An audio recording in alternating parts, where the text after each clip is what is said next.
El Orla. Guy de Maupassant.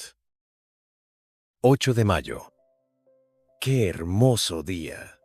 He pasado toda la mañana tumbado sobre la hierba, delante de mi casa, bajo el enorme plátano que la cubre, la resguarda y le da sombra. Adoro esta región, y me gusta vivir aquí porque he echado raíces aquí. Raíces profundas y delicadas, que unen al hombre con la tierra donde nacieron y murieron sus abuelos. Raíces que lo unen a lo que se piensa y a lo que se come, a las costumbres como a los alimentos, a los modismos regionales, a la manera de hablar de sus gentes, a los perfumes de la tierra, de las aldeas y del aire mismo. Adoro la casa donde he crecido. Desde mis ventanas veo el Sena que corre detrás del camino. A lo largo de mi jardín, casi dentro de mi casa, el grande y ancho Sena, cubierto de barcos, en el tramo entre Rouen y El Havre. A lo lejos, a la izquierda, está Rouen, la vasta ciudad de tejados azules, con sus numerosas y agudas torres góticas, delicadas o macizas, dominadas por la aguja de hierro de su catedral, y pobladas de campanas que repican en el aire azul de las mañanas hermosas, enviándome su suave y lejano murmullo de hierro, su canto de bronce, que me llega con mayor o menor intensidad según que la brisa aumente o disminuya. ¡Qué hermosa mañana! Cerca de las 11, pasó frente a mi ventana un largo convoy de navíos arrastrados por un remolcador grande como una mosca, que jadeaba de fatiga lanzando por su chimenea un humo espeso. Después pasaron 2 goletas inglesas, cuyas banderas rojas flameaban sobre el fondo del cielo, y un soberbio bergantín brasileño, blanco y admirablemente limpio y reluciente. Lo saludé sin saber por qué, pues sentí placer al contemplarlo. 11 de mayo. Tengo algo de fiebre desde hace algunos días. Me siento adolorido, o más bien triste. ¿De dónde vienen esas misteriosas influencias que transforman nuestro bienestar en desánimo y nuestra confianza en angustia? Pareciera que el aire invisible, estuviera poblado de lo desconocido, de poderes cuya misteriosa proximidad sentimos. Porque al despertar siento una gran alegría y ganas de cantar, y luego, de repente, después de un corto paseo por la costa, regreso desolado como si me esperase una desgracia en casa. Tal vez una ráfaga fría al rozarme la piel me ha alterado los nervios y ensombrecido el alma. ¿Acaso la forma de las nubes o el color tan variable del día me ha perturbado el pensamiento al pasar por mis ojos? ¿Quién puede saberlo? Todo lo que nos rodea, lo que vemos sin mirar, lo que rozamos inconscientemente, lo que tocamos sin palpar y lo que encontramos sin reparar tiene efectos rápidos, sorprendentes e inexplicables sobre nosotros, sobre nuestros órganos y por consiguiente sobre nuestros pensamientos y nuestro corazón. Cuán profundo es el misterio de lo invisible. No podemos explorarlo con nuestros mediocres sentidos, con nuestros ojos que no pueden percibir lo muy grande ni lo muy pequeño, lo muy próximo ni lo muy lejano, los habitantes de una estrella ni los de una gota de agua, con nuestros oídos que nos engañan, transformando las vibraciones del aire en ondas sonoras, como si fueran hadas que convierten milagrosamente en sonido ese movimiento, y que mediante esa metamorfosis hacen surgir la música que transforma en canto la muda agitación de la naturaleza, con nuestro olfato, más débil que el del perro, con nuestro sentido del gusto, que apenas puede distinguir la edad de un vino. ¿Cuántas cosas descubriríamos a nuestro alrededor si tuviéramos otros órganos que realizaran para nosotros otros milagros? 16 de mayo. Definitivamente estoy enfermo. Y pensar que estaba tan bien el mes pasado. Tengo fiebre, una fiebre atroz, o mejor dicho, una nerviosidad febril que afecta por igual el alma y el cuerpo. Tengo continuamente la angustiosa sensación de un peligro que me amenaza, la aprensión de una desgracia inminente o de la muerte que se aproxima, el presentimiento suscitado por el comienzo de un mal aún desconocido que germina en la carne y en la sangre. 18 de mayo. Acabo de consultar al médico porque ya no podía dormir. Me ha encontrado el pulso acelerado, los ojos inflamados y los nervios alterados, pero ningún síntoma alarmante. Debo darme duchas y tomar bromuro de potasio. 25 de mayo. No siento ninguna mejoría. Mi estado es realmente extraño. Cuando se acerca la noche, me invade una inexplicable inquietud, como si la noche ocultara una terrible amenaza para mí. Ceno rápidamente y luego intento leer, pero no comprendo las palabras y apenas distingo las letras. Camino entonces de un extremo al otro de la sala, sintiendo la opresión de un temor confuso e irresistible. El temor de dormir y el temor de la cama. A las 10 subo a la habitación. En cuanto entro, doy 2 vueltas a la llave y echo los cerrojos. Tengo miedo. ¿De qué? Hasta ahora nunca había sentido temor por nada. Abro mis armarios, miro debajo de la cama, escucho. ¿Qué? ¿Acaso puede sorprender que un malestar, un trastorno de la circulación y tal vez una ligera congestión, una pequeña perturbación del funcionamiento tan imperfecto y delicado de nuestra máquina viviente, convierta en un melancólico al más alegre de los hombres y en un cobarde al más valiente? Luego me acuesto y espero el sueño como si esperase al verdugo. Espero su llegada con espanto. Mi corazón late con intensidad, mis piernas se estremecen, todo mi cuerpo tiembla en medio del calor de la cama, hasta el momento en que caigo bruscamente en el sueño, como si me ahogara en un abismo de agua estancada. Ya no siento llegar, como antes, a ese sueño traidor, oculto cerca de mí, que me acecha, se apodera de mi cabeza, me cierra los ojos y me aniquila. Duermo durante 2 o 3 horas, y luego no es un sueño sino una pesadilla lo que se apodera de mí. Sé perfectamente que estoy acostado y que duermo. Lo comprendo y lo sé. Y siento también que alguien se aproxima, me mira, me toca, sube sobre la cama, se arrodilla sobre mi pecho y tomando mi cuello entre sus manos, aprieta y aprieta con todas sus fuerzas para estrangularme. Intento defenderme, impedido por esa impotencia atroz que nos paraliza en los sueños. Quiero gritar y no puedo. Intento moverme y no puedo. Con angustiosos esfuerzos y jadeante, trato de liberarme, de rechazar a ese ser que me aplasta y me asfixia, pero no puedo. Y de pronto me despierto enloquecido y cubierto de sudor. Enciendo una vela. Estoy solo. Después de esa crisis que se repite todas las noches, duermo por fin tranquilamente hasta el amanecer. 2 de junio. Mi estado se ha agravado. ¿Qué es lo que tengo? El bromuro y las duchas no me producen ningún efecto. Para cansarme más, a pesar de que ya me sentía agotado, fui a dar un paseo por el bosque de Roumare. En un principio me pareció que el aire suave, ligero y fresco, lleno de aromas de hierbas y hojas, vertía sangre nueva en mis venas y nuevas energías en mi corazón. Caminé por una gran avenida de caza y después por una estrecha vereda entre 2 filas de árboles desmesuradamente altos que formaban un techo verde y espeso casi negro entre el cielo y yo. De pronto sentí un estremecimiento, no de frío, sino un extraño temblor angustioso. Apresuré el paso, inquieto por hallarme solo en ese bosque, atemorizado sin razón por el profundo silencio. De improviso, me pareció que me seguían, que alguien marchaba detrás de mí, muy cerca, casi pisándome los talones. Me volví con brusquedad. Estaba solo. Únicamente vi detrás de mí el recto y amplio sendero, vacío, alto, pavorosamente vacío, y del otro lado se extendía también hasta perderse de vista, igualmente solitario y aterrador. Cerré los ojos ¿por qué? Y me puse a girar sobre un pie como un trompo. Estuve a punto de caer. Abrí los ojos. Los árboles bailaban. La tierra flotaba. Tuve que sentarme. Después ya no supe por dónde había llegado hasta allí. Tomé hacia la derecha y llegué a la avenida que me había llevado al centro del bosque. 3 de junio. He pasado una noche horrible. Voy a irme de aquí por algunas semanas. Un viaje breve sin duda me tranquilizará.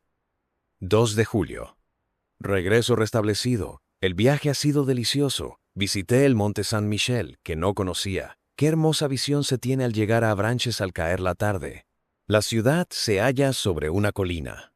Cuando me llevaron al jardín botánico, situado en un extremo de la población, no pude evitar un grito de admiración. Una extensa bahía se extendía ante mis ojos hasta el horizonte, entre 2 costas lejanas que se esfumaban en medio de la bruma. y en el centro de esa inmensa bahía, bajo un dorado cielo despejado, se elevaba un monte extraño, sombrío y puntiagudo en las arenas de la playa.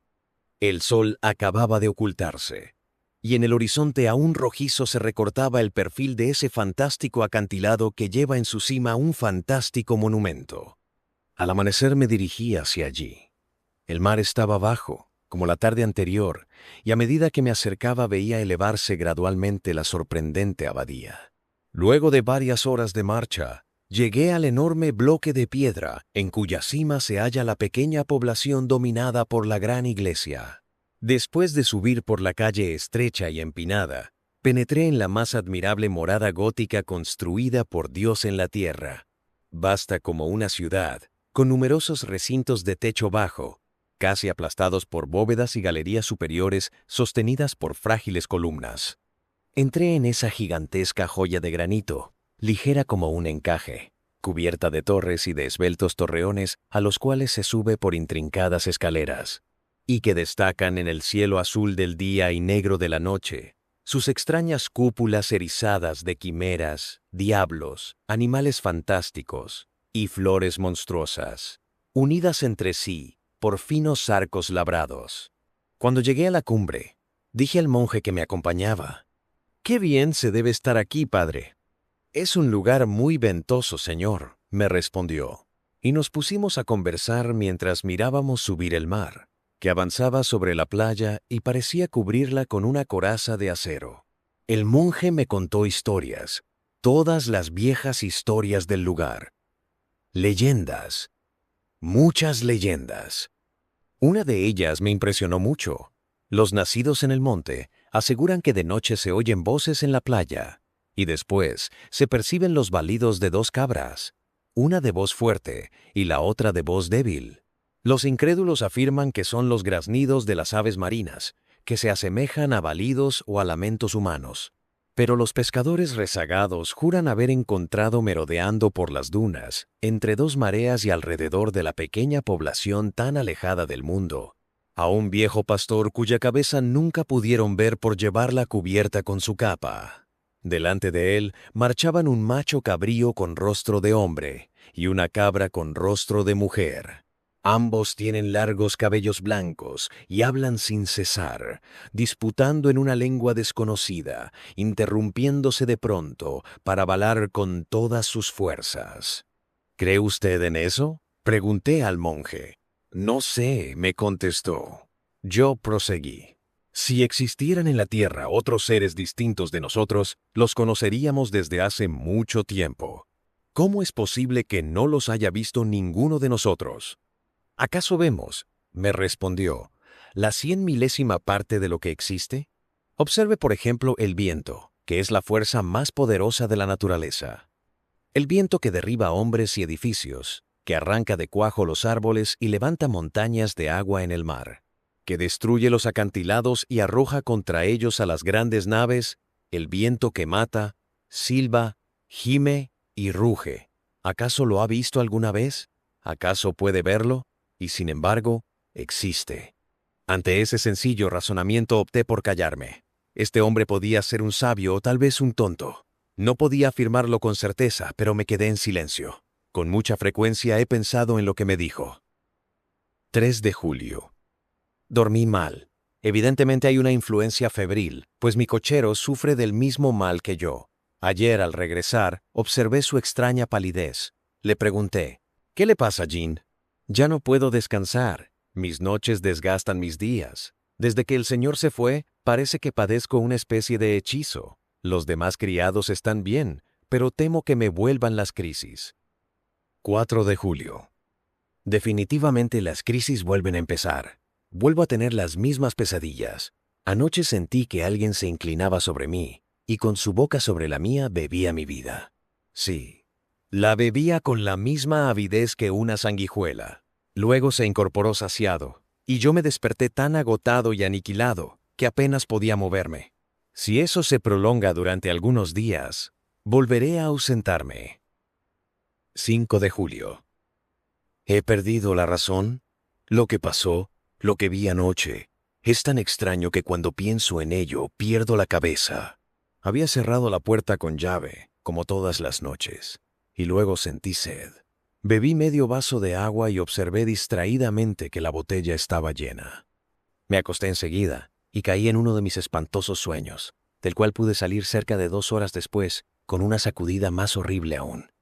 Imagínense a un hombre asesinado mientras duerme, que despierta con un cuchillo clavado en el pecho, jadeante y cubierto de sangre, que no puede respirar y que muere sin comprender lo que ha sucedido. Después de recobrar la razón, sentí nuevamente sed. Encendí una vela y me dirigí hacia la mesa donde había dejado la botella. La levanté inclinándola sobre el vaso, pero no había una sola gota de agua. Estaba vacía, completamente vacía. Al principio no comprendí nada, pero de pronto sentí una emoción tan atroz que tuve que sentarme, o mejor dicho, me desplomé sobre una silla. Luego me incorporé de un salto para mirar a mi alrededor. Después volví a sentarme delante del cristal transparente, lleno de asombro y terror. Lo observaba con la mirada fija, tratando de imaginarme lo que había pasado. Mis manos temblaban. ¿Quién se había bebido el agua? Yo, sin duda. ¿Quién podía haber sido sino yo? ¿Quién había bebido el agua? Yo. Sin duda yo. ¿Quién más podría haber sido? Entonces, era sonámbulo. Vivía sin saberlo esa doble vida misteriosa que nos hace dudar de nosotros mismos, que nos hace pensar si acaso hay en nosotros 2 seres, o si a veces un ser extraño, desconocido, invisible, se apodera de nuestro cuerpo mientras dormimos. Un ser que lo habita, que lo conduce, que le obedece, mejor de lo que nosotros mismos lo hacemos. Ah, ¿quién podrá comprender mi abominable angustia? ¿Quién podrá comprender la emoción de un hombre mentalmente sano, perfectamente despierto y en uso de razón, al contemplar espantado una botella que se ha vaciado mientras dormía? Y así permanecí hasta el amanecer sin atreverme a volver a la cama. 6 de julio. Pierdo la razón. Anoche también bebieron el agua de la botella, o tal vez la bebí yo. 10 de julio. Acabo de hacer sorprendentes comprobaciones.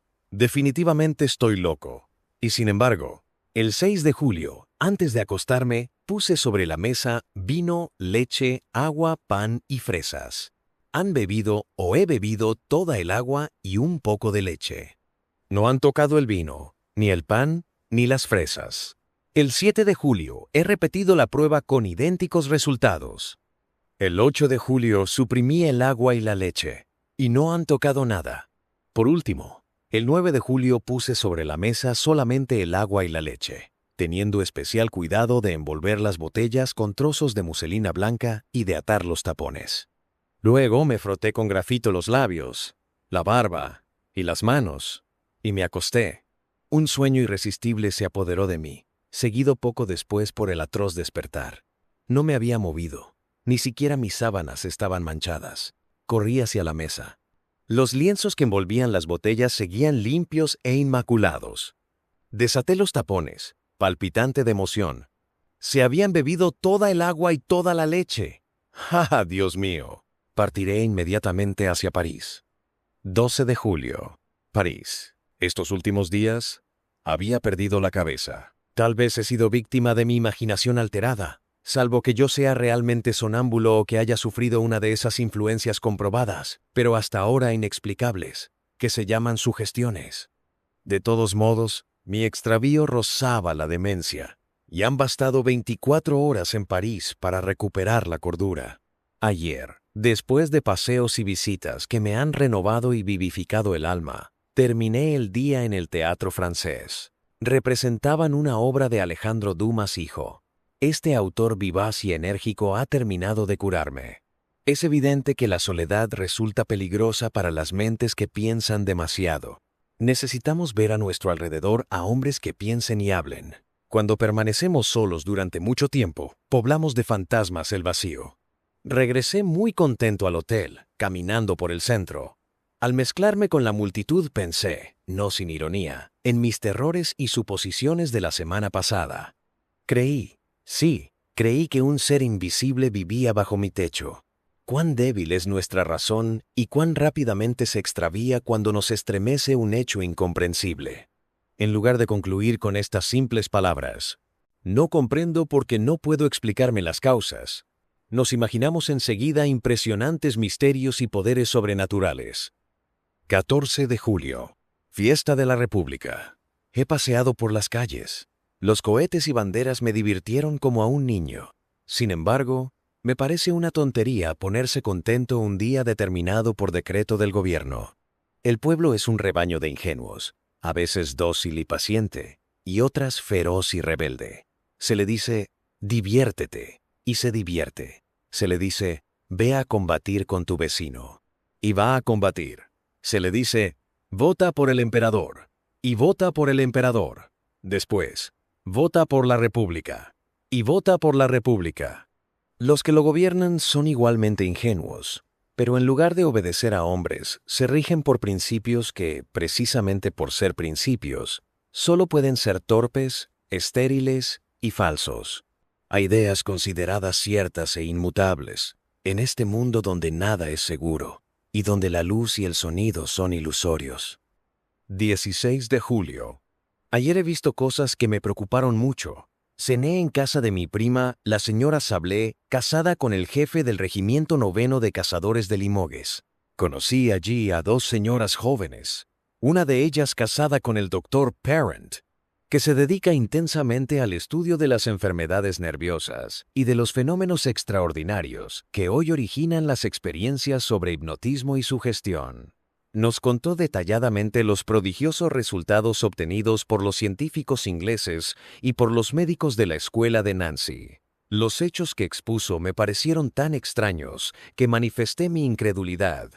Estamos a punto de descubrir uno de los más importantes secretos de la naturaleza, decía el doctor Parent, es decir, uno de sus más importantes secretos aquí en la Tierra, puesto que hay evidentemente otros secretos importantes en las estrellas. Desde que el hombre piensa, desde que aprendió a expresar y a escribir su pensamiento, se siente tocado por un misterio impenetrable para sus sentidos toscos e imperfectos, y trata de suplir la impotencia de dichos sentidos mediante el esfuerzo de su inteligencia. Cuando la inteligencia permanecía aún en estado rudimentario, la obsesión por los fenómenos invisibles adquiría formas comúnmente aterradoras. De ahí, las creencias populares en lo sobrenatural, las leyendas de las almas en pena, las hadas, los gnomos y los aparecidos. Me atrevería a mencionar incluso la leyenda de Dios. Pues nuestras concepciones del artífice creador de cualquier religión son las invenciones más mediocres, estúpidas e inaceptables que pueden salir de la mente atemorizada de los hombres. Nada es más cierto que este pensamiento de Voltaire. Dios ha hecho al hombre a su imagen y semejanza, pero el hombre también ha procedido así con él. Pero desde hace algo más de un siglo, parece percibirse algo nuevo. Mesmer y algunos otros nos señalan un nuevo camino, y efectivamente, sobre todo desde hace 4 o 5 años, se han obtenido resultados sorprendentes. Mi prima, también muy incrédula, sonreía. El doctor Parent le dijo, ¿quiere que la hipnotice, señora? Sí, me parece bien. Ella se sentó en un sillón y él comenzó a mirarla fijamente. De improviso, me dominó el nerviosismo. Mi corazón latía con fuerza y sentía una opresión en la garganta. Veía cerrarse pesadamente los ojos de la señora Sablé, y su boca se contraía y parecía jadear. Al cabo de 10 minutos, dormía. Póngase detrás de ella, me dijo el médico. Obedecí su indicación. Él colocó en las manos de mi prima una tarjeta de visita al tiempo que le decía, «Esto es un espejo. ¿Qué ve en él?» «Veo a mi primo», respondió. «¿Qué hace?» «Se alisa el bigote». «¿Y ahora?» Saca una fotografía del bolsillo. ¿Quién aparece en la fotografía? Él, mi primo. Era cierto. Esa misma tarde me habían entregado esa fotografía en el hotel. ¿Cómo aparece en ese retrato? Se halla de pie, con el sombrero en la mano. Evidentemente veía en esa tarjeta de cartulina lo que hubiera visto en un espejo. Las damas decían espantadas, «¡Basta! ¡Basta, por favor!». Pero el médico ordenó, «Usted se levantará mañana a las 8».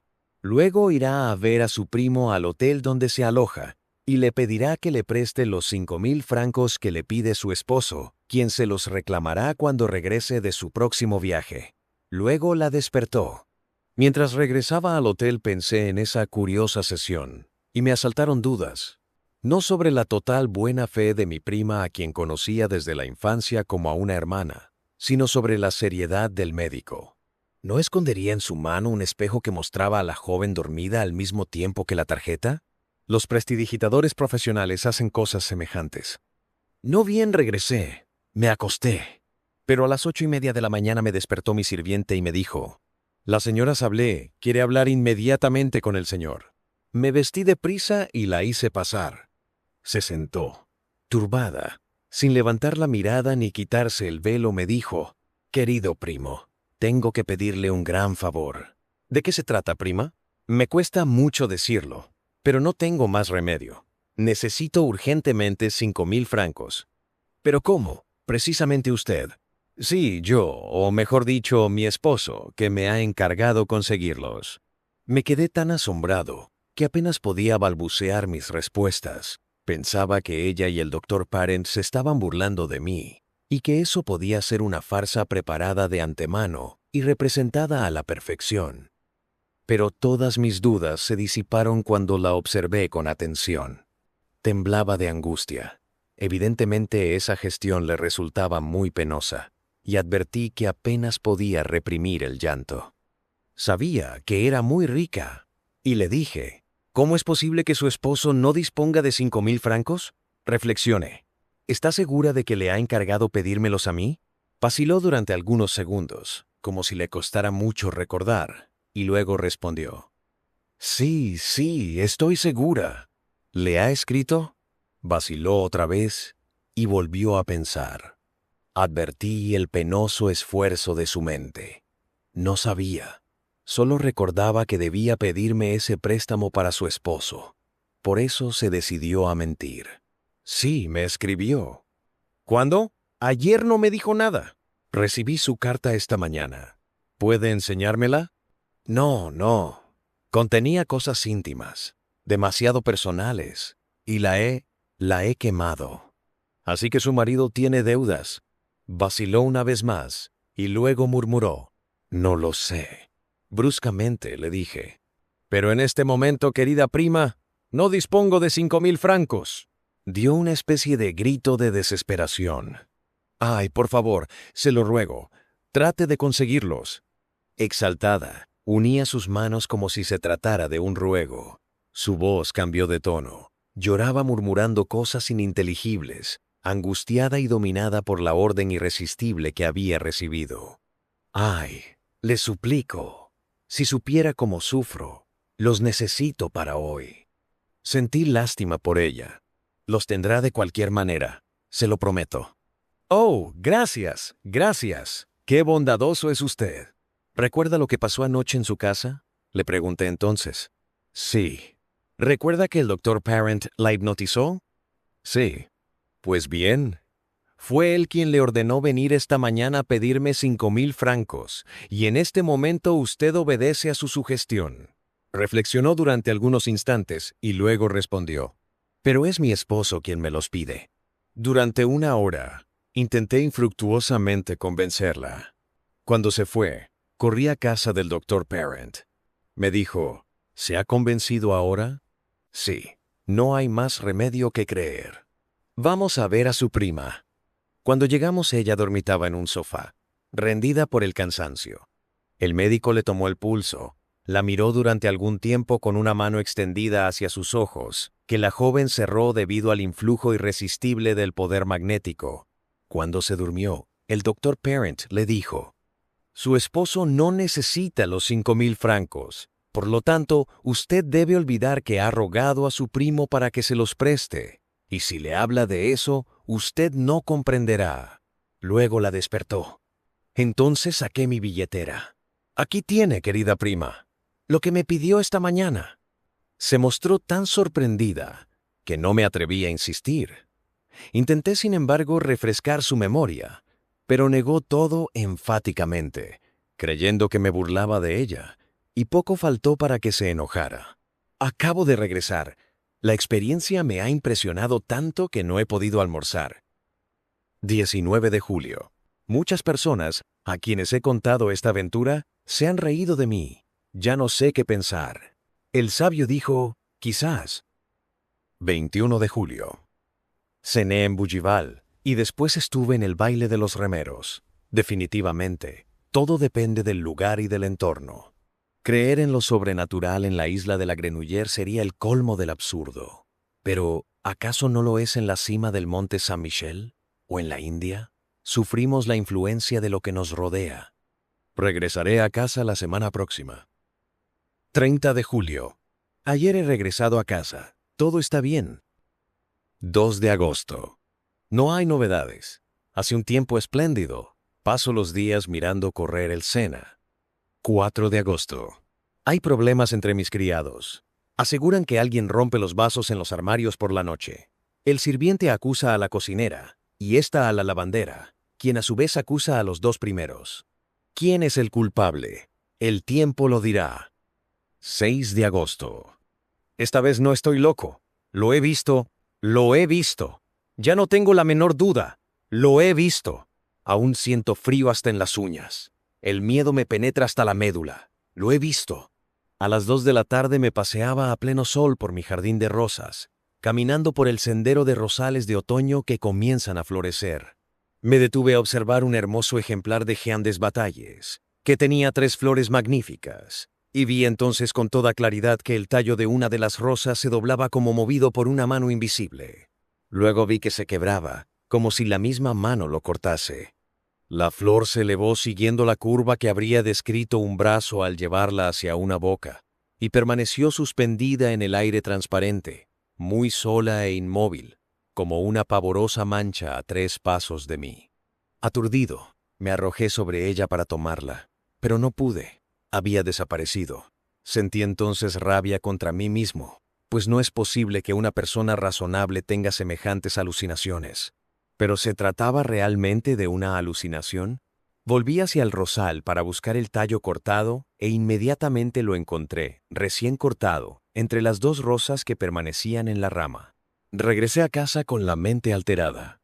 Ahora estoy convencido, tan seguro como de la alternancia de los días y las noches, de que existe cerca de mí un ser invisible que se alimenta de leche y agua, que puede tocar las cosas, tomarlas y cambiarlas de lugar.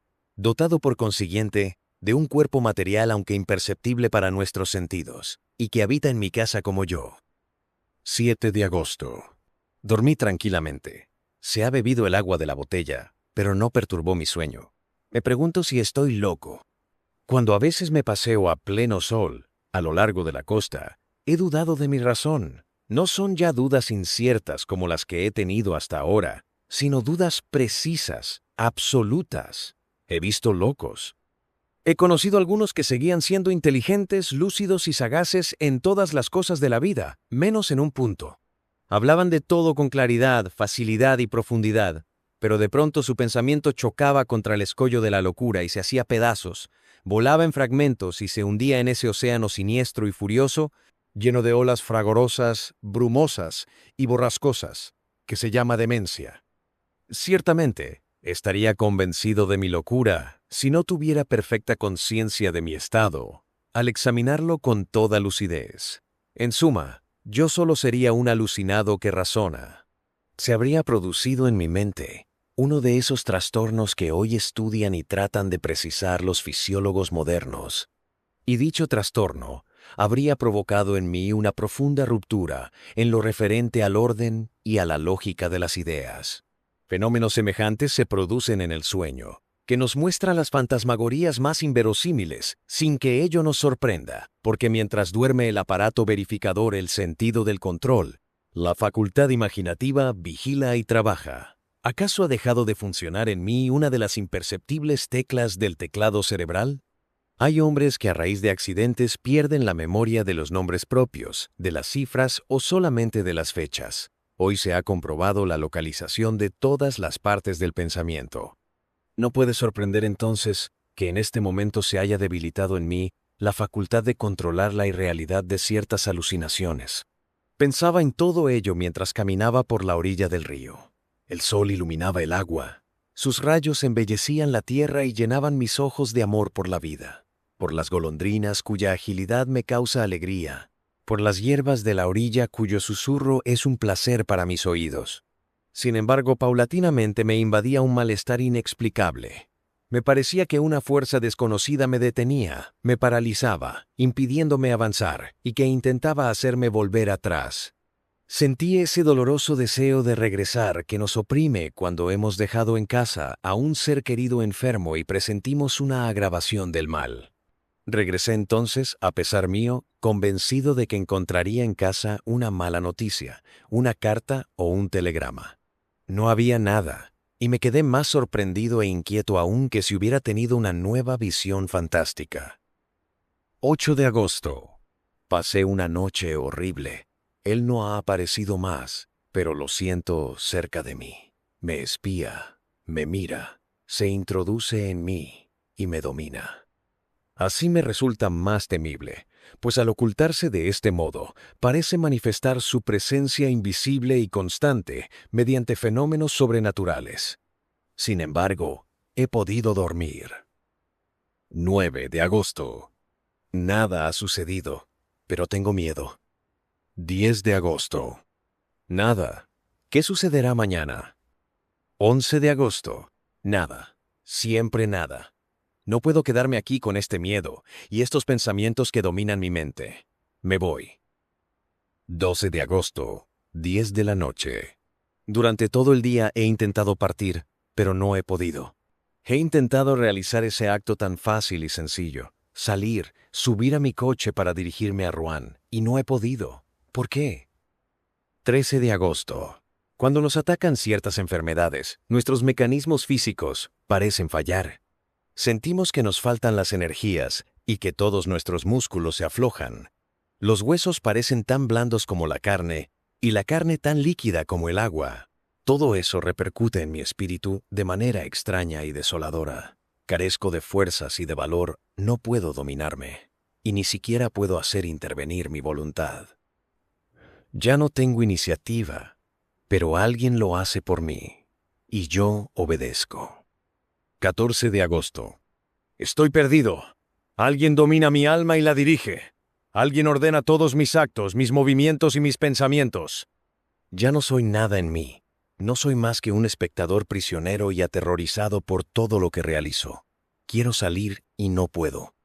Él no quiere, y tengo que quedarme, aturdido y tembloroso, en el sillón donde me obliga a sentarme. Solo deseo levantarme, incorporarme, para sentirme todavía dueño de mí, pero no puedo. Estoy clavado en mi asiento, y mi sillón se adhiere al suelo de tal modo que no habría fuerza capaz de movernos. De pronto siento la irresistible necesidad de ir al huerto a cortar fresas y comerlas. Y voy, las corto y las como. Oh, Dios mío, ¿será acaso un Dios? Si lo es, sálvame, líbrame, socórreme. Perdón, piedad, misericordia. Sálvame. Oh, qué sufrimiento, qué suplicio, qué horror. 15 de agosto. Evidentemente así estaba poseída y dominada mi prima cuando fue a pedirme 5,000 francos. Obedecía a un poder extraño que había penetrado en ella como otra alma, como un alma parásita y dominadora. ¿Es acaso el fin del mundo? Pero, ¿quién es el ser invisible que me domina? ¿Quién es ese desconocido? Ese merodeador de una raza sobrenatural. Por consiguiente, los invisibles existen. Pero ¿cómo es posible que aún no se hayan manifestado desde el origen del mundo en una forma tan evidente como se manifiestan en mí? Nunca leí nada que se asemejara a lo que ha sucedido en mi casa. Si pudiera abandonarla, irme, huir y no regresar jamás, me salvaría. Pero no puedo. 16 de agosto. Hoy pude escaparme durante 2 horas, como un preso que encuentra casualmente abierta la puerta de su celda. De pronto sentí que estaba libre y que él se hallaba lejos. Ordené enganchar los caballos rápidamente y me dirigí a Rouen. Qué alegría poder decirle a un hombre que obedece: «Vamos a Rouen». Hice detener la marcha frente a la biblioteca. donde solicité en préstamo el gran tratado del Dr. Hermann Herestauss sobre los habitantes desconocidos del mundo antiguo y moderno. Después, cuando me disponía a subir a mi coche, quise decir a la estación. Y grité, no dije. Grité con una voz tan fuerte que llamó la atención de los transeúntes. ¡A casa! Y caí pesadamente, enloquecido de angustia, en el asiento. Él me había encontrado y volvía a posesionarse de mí. 17 de agosto. ¡Ah, qué noche! ¡Qué noche! Y sin embargo me parece que debería alegrarme. Leí hasta la 1 de la madrugada. Hermann Herestauss, doctor en filosofía y en teogonía, ha escrito la historia y las manifestaciones de todos los seres invisibles que merodean alrededor del hombre o han sido soñados por él. Describe sus orígenes, sus dominios y sus poderes, pero ninguno de ellos se parece al que me domina. Se diría que el hombre, desde que pudo pensar, presintió y temió la presencia de un ser nuevo más fuerte que él, su sucesor en el mundo, y que como no pudo prever la naturaleza de ese amo, creó en medio de su terror todo ese mundo fantástico de seres ocultos y de fantasmas misteriosos surgidos del miedo. Después de leer hasta la 1 de la madrugada, me senté junto a mi ventana abierta para refrescarme la cabeza y el pensamiento con la apacible brisa de la noche. Era una noche hermosa y tibia, que en otra ocasión me hubiera gustado mucho. No había luna. Las estrellas brillaban en las profundidades del cielo con estremecedores destellos. ¿Quién vive en aquellos mundos? ¿Qué formas, qué seres vivientes, animales o plantas existirán allí? ¿Los seres pensantes de esos universos serán más sabios y más poderosos que nosotros? ¿Conocerán lo que nosotros ignoramos? Tal vez cualquiera de estos días, uno de ellos cruzará el espacio y llegará a la Tierra para conquistarla, así como antiguamente los normandos sometían a los pueblos más débiles. Somos tan indefensos, desarmados, ignorantes y pequeños sobre este trozo de barro que gira disuelto en una gota de agua. Pensando en eso, me adormecí en medio del fresco viento de la noche. Pero después de dormir unos 40 minutos, abrí los ojos sin hacer un movimiento, despertado por no sé qué emoción confusa y extraña. En un principio no vi nada, pero de pronto me pareció que una de las páginas del libro que había dejado abierto sobre la mesa acababa de voltearse sola. No entraba ninguna corriente de aire por la ventana. Esperé sorprendido. Al cabo de 4 minutos, vi con mis propios ojos, que una nueva página se levantaba y caía sobre la otra, como movida por un dedo.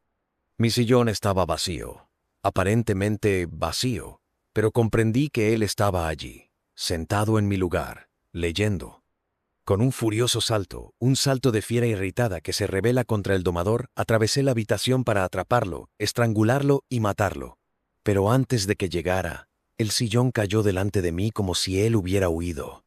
La mesa osciló, la lámpara rodó por el suelo y se apagó, y la ventana se cerró como si un maleante sorprendido hubiese escapado por la oscuridad, tomando con ambas manos los batientes.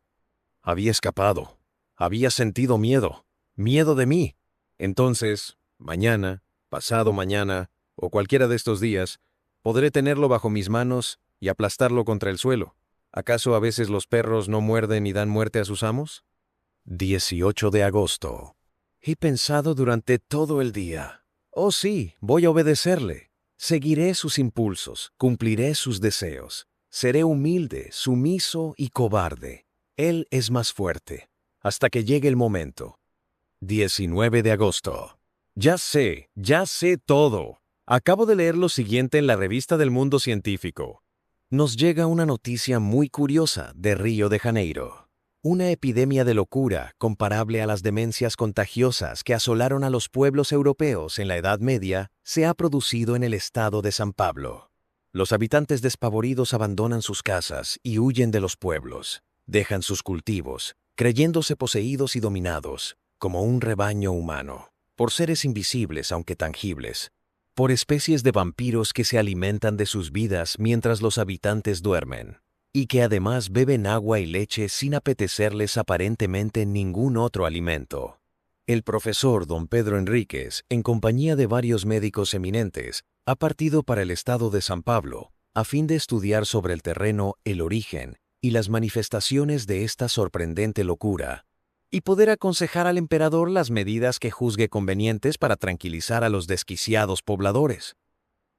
Ah, ahora recuerdo el hermoso bergantín brasileño que pasó frente a mis ventanas remontando el Sena, el 8 de mayo último. Me pareció tan hermoso, blanco y alegre. Allí estaba él, que venía de lejos, del lugar de donde es originaria su raza, y me vio también mi blanca vivienda, y saltó del navío a la costa. Oh Dios mío, ahora ya lo sé, y lo presiento. El reinado del hombre ha terminado. Ha venido aquel que inspiró los primeros terrores de los pueblos primitivos. Aquel a quien exorcizaban los sacerdotes inquietos y que invocaban los brujos en las noches oscuras, aunque sin verlo todavía. Aquel a quien los presentimientos de los transitorios dueños del mundo adjudicaban formas monstruosas o graciosas, gnomos, espíritus, genios, hadas y duendes. Después de las toscas concepciones del espanto primitivo, hombres más perspicaces lo presintieron con mayor claridad.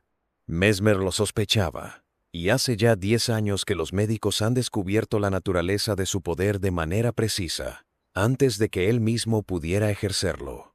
Han jugado con el arma del nuevo señor, con una facultad misteriosa sobre el alma humana. La han llamado magnetismo, hipnotismo, sugestión, qué sé yo.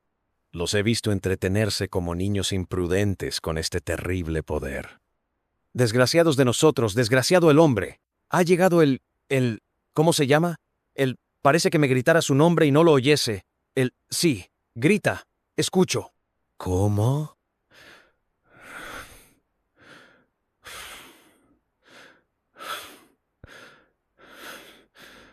Repite el orla y oído. El orla es él, el orla ha llegado.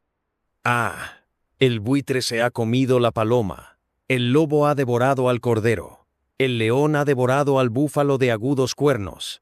El hombre ha dado muerte al león con la flecha, el puñal y la pólvora. Pero el orla hará con el hombre lo que nosotros hemos hecho con el caballo y el buey. Lo convertirá en su cosa, su servidor y su alimento, por el solo poder de su voluntad. Desgraciados de nosotros. No obstante, a veces el animal se rebela y mata a quien lo domestica. Yo también quiero, yo podría hacer lo mismo, pero primero hay que conocerlo, tocarlo y verlo. Los científicos afirman que los ojos de los animales no distinguen las mismas cosas que los nuestros, y mis ojos no pueden distinguir al recién llegado que me oprime. ¿Por qué? Recuerdo ahora las palabras del monje del monte Saint-Michel. ¿Acaso vemos la 100.000ª parte de lo que existe? Observe, por ejemplo, el viento, que es la fuerza más poderosa de la naturaleza. El viento que derriba hombres y edificios, que arranca de cuajo los árboles y levanta montañas de agua en el mar, que destruye los acantilados y arroja contra ellos a las grandes naves. El viento que silba, gime y ruge. ¿Acaso lo ha visto usted alguna vez? ¿Acaso puede verlo? Y sin embargo existe. Y yo seguía pensando, mis ojos son tan débiles e imperfectos que ni siquiera distinguen los cuerpos sólidos cuando son transparentes como el vidrio. Si un espejo sin azogue obstaculiza mi camino, chocaré contra él como el pájaro que penetra en una habitación y se rompe la cabeza contra los cristales. Por lo demás, 1000 cosas nos engañan y desorientan. No puede extrañar entonces que el hombre no sepa percibir un cuerpo nuevo que atraviesa la luz. Un ser nuevo. ¿Por qué no? No podía dejar de venir. ¿Por qué nosotros íbamos a ser los últimos? Nosotros no los distinguimos, pero tampoco nos distinguían los seres creados antes que nosotros. Ello se explica porque su naturaleza es más perfecta, más elaborada, mejor terminada que la nuestra. La nuestra, tan endeble, tan torpemente concebida, trabada por órganos siempre fatigados, siempre forzados, como mecanismos demasiado complejos. Una naturaleza que vive como planta o como animal, nutriéndose penosamente de aire, de hierba, de carne. Máquina acosada por las enfermedades, las deformaciones, la putrefacción, que respira con dificultad, imperfecta, primitiva, extraña, ingeniosamente mal hecha. obra tosca y a la vez delicada. Apenas un esbozo del ser que podría llegar a ser, inteligente y poderoso. Existen muchas especies en este mundo, desde la ostra al hombre. ¿Por qué no podría aparecer una más, después de cumplirse el período que separa las sucesivas apariciones de las diversas especies? ¿Por qué no pueden aparecer nuevas especies de árboles con flores gigantescas y resplandecientes que perfumen regiones enteras? ¿Por qué no pueden aparecer otros elementos que no sean el fuego, el aire, la tierra y el agua? Solo son 4, nada más que 4, esos padres que alimentan a los seres. ¡Qué lástima! ¿Por qué no serán 40, 400 o 4000? Todo es pobre, mezquino, miserable. Todo es pobre, mezquino, miserable. Todo se ha dado con avaricia, se ha inventado secamente y se ha hecho con torpeza. ¡Ah! ¡Cuánta gracia hay en el elefante y el hipopótamo! ¡Qué elegante es el camello! Se podría decir que la mariposa es una flor que vuela. Yo sueño con una que sería tan grande como 100 universos, con alas cuya forma, belleza, color y movimiento ni siquiera puedo describir. Pero la veo, va de estrella en estrella, refrescándolas y perfumándolas con el soplo armonioso y ligero de su vuelo. Y los pueblos que allí habitan la miran pasar, extasiados y maravillados. ¿Qué es lo que tengo? Es el orla que me embruja, que me hace pensar estas locuras. Está en mí, se convierte en mi alma, lo mataré. 19 de agosto. Más tarde. Lo mataré. Lo he visto. Anoche yo estaba sentado a la mesa y simulaba escribir con gran atención. Sabía perfectamente que vendría a rondar a mi alrededor, muy cerca, tan cerca que tal vez podría tocarlo y asirlo. Y entonces tendría la fuerza de los desesperados, dispondría de mis manos, mis rodillas, mi pecho, mi frente y mis dientes para estrangularlo, aplastarlo, morderlo y despedazarlo. Yo acechaba con todos mis sentidos sobreexcitados. Había encendido las 2 lámparas y las 8 velas de la chimenea, como si fuese posible distinguirlo con esa luz. Frente a mí está mi cama, una vieja cama de roble. A la derecha, la chimenea. A la izquierda, la puerta cerrada cuidadosamente, después de haberla dejado abierta durante largo rato para atraerlo. Detrás de mí un gran armario con espejos que todos los días me servía para afeitarme y vestirme, y en el que acostumbraba verme de pies a cabeza cuando pasaba frente a él. Como dije antes, simulaba escribir para engañarlo, pues él también me espiaba. De pronto tuve la certeza, de que leía por encima de mi hombro, de que estaba allí rozándome la oreja. Me levanté con las manos extendidas, girando con tal rapidez que estuve a punto de caer. Pues bien, se veía como si fuera pleno día, y sin embargo no me vi en el espejo. Estaba vacío, claro, profundo y resplandeciente de luz. Mi imagen no aparecía, y yo estaba frente a él. Lo miraba con ojos extraviados. No me atreví a avanzar, y ya no tuve valor para hacer un movimiento más.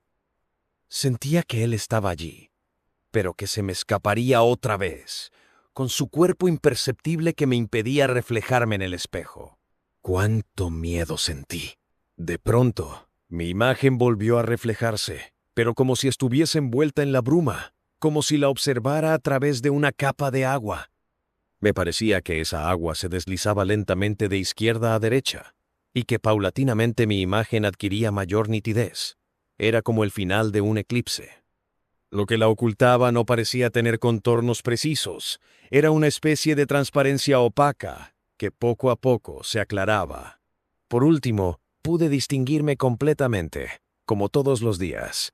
Lo había visto. Conservo el espanto que aún me hace estremecer. 20 de agosto. ¿Cómo podré matarlo si está fuera de mi alcance? ¿Envenenándolo? Pero él me verá mezclar el veneno en el agua, y tal vez nuestros venenos no tienen ningún efecto sobre un cuerpo imperceptible. No, definitivamente no. Pero entonces, ¿qué haré? 21 de agosto. He llamado a un cerrajero de Rouen y le he encargado persianas metálicas como las que tienen algunas residencias particulares de París, en la planta baja, para evitar los robos. Me haré además una puerta similar.